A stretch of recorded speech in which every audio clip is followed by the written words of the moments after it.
प्राचीन समय की बात है। सोमदत्त नाम के एक ब्राह्मण था। उसकी एक गूंगी बेटी थी जो बोलती नहीं थी, लेकिन इशारे से सब कुछ समझ जाती थी।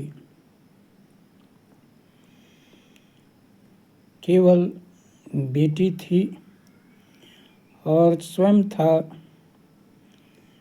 वह वृद्धावस्था में पहुंच गया था और बेटी के लिए चिंतित रहता था कि मैं बूढ़ा हो गया हूँ, यह सयानी हो गई है, इसकी शादी कौन करेगा। इस प्रकार चिंता करते हुए एक दिन बीमार पड़ा और मौत निकट आ गई।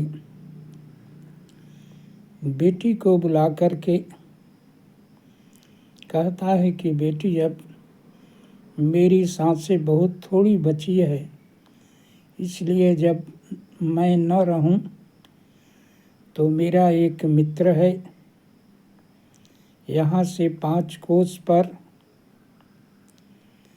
रामनगर में, तुम उसी के पास चली जाना। इस प्रकार से पिता मर जाता है और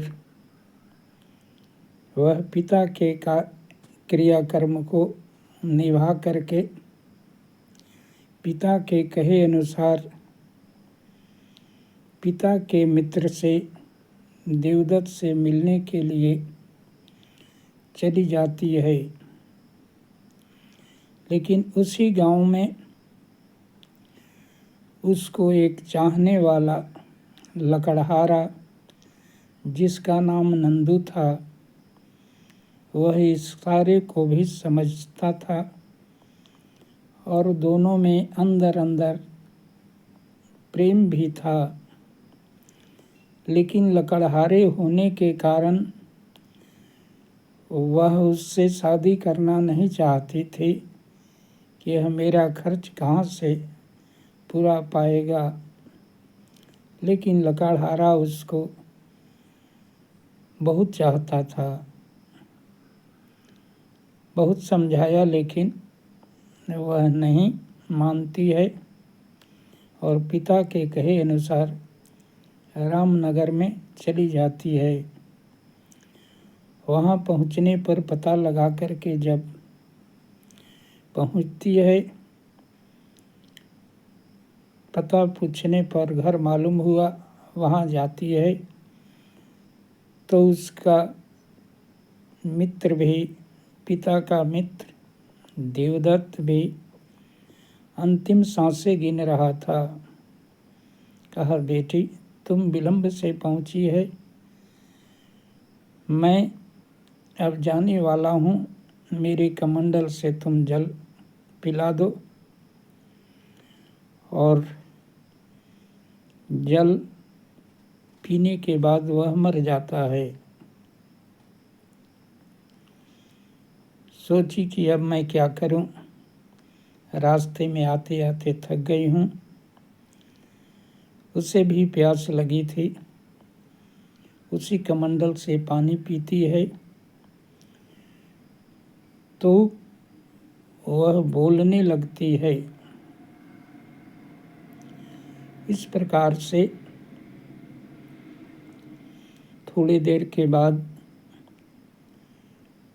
कुछ डाकू उस गांव में आते हैं और सुंदर लड़की को देख करके डाकू का सरदार लेकर उसे जंगल की ओर जाने लगता है।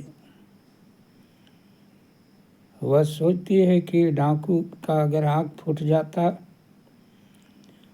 और लंगड़ा हो जाता तो यह मुझे नहीं ले जा पाता। जो ही सोचती है वह डाकू लंगड़ा हो जाता है और अंधा भी हो जाता है। उसके डर से कि यह डाइन है। बाकी डाकू भाग जाते हैं उसको छोड़ के। वह गिड़गिड़ाने लगता है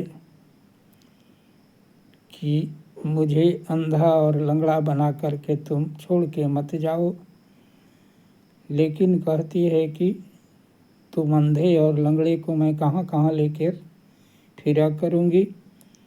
अगर तुम घोड़ा होता तो तुझे ले जाती। इतना कहते ही वह डाकू घोड़ा बन गया और घोड़ा पर सवार होकर के वह राजा से मिलने के लिए जाने लगती है।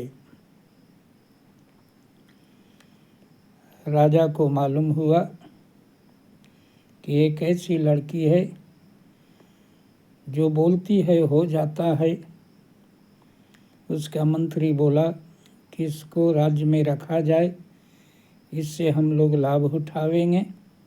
जो हमारे शत्रु हैं उनकी पराजय और मृत्यु का इससे प्रार्थना कराएंगे और वह वैसा ही हो जाएगा, हम लोग सुखपूर्वक रहेंगे। उसे नया किला दे दिया जाता है, सारी सुख सुविधाएं दे जाती है और राजा के जो भी शत्रु होते हैं उन शत्रुओं को प्रार्थना करा के समाप्त करा दिया जाता है।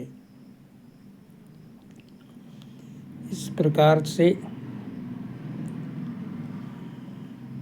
उसके जीवन में